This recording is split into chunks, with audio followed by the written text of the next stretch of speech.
So a bit of breaking news. Callum Wilson has completed his West Ham medical and signed a 1-year deal with the club. What? This is coming from David Ornstein of The Athletic, which is about as reliable as you can get. So yeah, this is happening, guys. This is crazy. I'm genuinely baffled. And yeah, this video is going to be a little bit less edited than normal. I've got to be out today. I've got things to do. So literally this video is just going to be very raw. And I'm just confused. Again, I've made a video about Callum Wilson. I said I understand the link. I get it. I'm not happy about it, but I understand he is a backup option with Antonio potentially not coming back. And if we can't get another striker option, if Callum Marshall didn't work out, because at that point we hadn't seen him in the pre-season friendly, so I didn't know what was going to happen. You can tell I'm rambling because I'm just so shocked. I am confused. I don't understand what's going on. If this was 3 weeks down the line, right, or whenever the window closed, I think we've got about 3-4 weeks left. I can understand it, right? I can get why we're doing this. Now? Why? It is a performance-based contract, so he'll get paid as he plays. That we know. But we also know that Graham Potter doesn't want to play him. So surely this is all. I'm spitballing here. But say, for example, we line up with Fulkrug and Bowen as your strikers. Surely Potter's first option off the bench will be Callum Marshall. So will Callum Wilson even play? Maybe I'm getting angry for nothing. Maybe he won't play about 20 minutes next season. He'll be the Danny Ings, if you will. But I just think it's a waste. I think it's an excuse for us not to chase another striker this summer, which again, is not the position we need the most. I'll say that much. 100% the position we need the most is the midfield.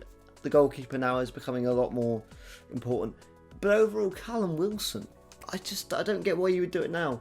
Because he wasn't in high demand. I think there was a Saudi club, I believe it was Al Ettifaq, we were interested. I hope I've said that right. And I thought that was kind of where he would end up. Appears not. Appears now he's going to be a West Ham player. It also came out that Potter doesn't want Wilson. Potter won't play Wilson. Potter doesn't see Wilson as part of his plans. Do you know who he does see as part of his plans? Callum Marshall. And again, I made my video about Callum Wilson before we saw Callum Marshall out on the pitch. So yeah, I made that video because I hadn't seen Callum Marshall yet. I didn't watch him on loan, I'm going to be honest. I didn't really know how well he did and if he would be ready. And he's shown bright sparks. I don't think he's ready to start in the Premier League. I don't think he's as far forward as Freddie Potts and potentially George Earthy. But I do think he's ready for a spot to be a part of our squad. And then you hear this today and I'm there and I'm going, what are we doing?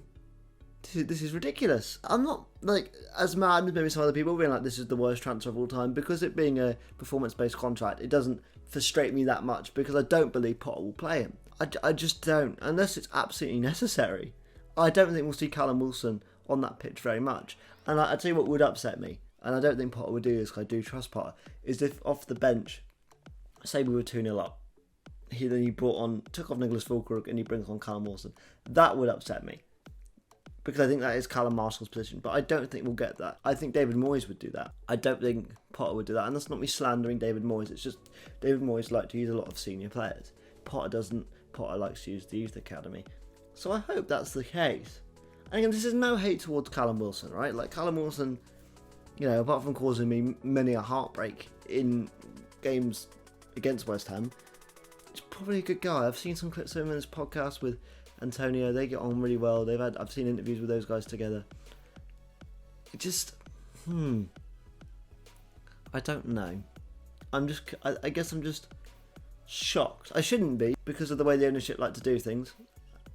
You know me, I like to stay positive on this channel. It is kind of my thing to try and keep the vibes positive, keep the vibes good, but I'm not feeling it right now. I'm not feeling the positivity. I don't know how this affects our window. Again, 2 free transfers isn't necessarily a bad thing. It allows us to go for positions in other places, but I just don't get why we've done this now, apart from it suggesting that we're just not going to go after a striker. Because say we get a 4th striker, right? What is the point of signing Callum Wilson anyway? Because I would imagine the pecking order would be probably Fulkrug to start with. This new striker we get in, Callum Marshall, Callum Wilson.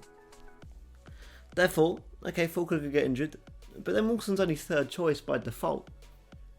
And even then we have Bowen that can play there. We got other players that can play up front. Yeah, I'm just a bit deflated.